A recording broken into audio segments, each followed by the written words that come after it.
Hello, my name is Miguel from the Mobile Mechanic 757.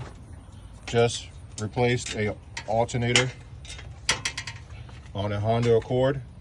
It is always recommended to change the battery. This battery, how do you read it? It was made in September of 2020. And we're going to see if the battery is bad. We're going to do a test. Already, we're at 11.20 volts.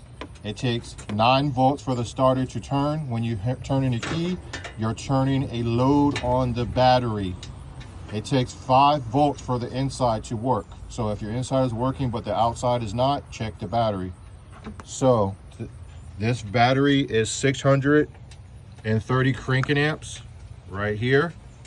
So now I'm going to do a test on the battery, which I do believe needs to be replaced. I always recommend when a customer knows an alternator, change the battery because they've been running off the battery. So I'm gonna hit enter. Enter. It's a regular battery.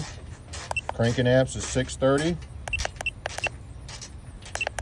So we put it at 630 and this will tell us bad or not. I already know the battery should be replaced, but I want to show everybody.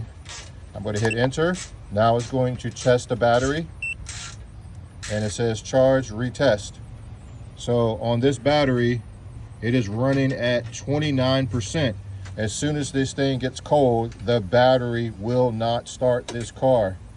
It can be recharged, but again, when it gets cold outside, this battery will not be able to give the load to start the car.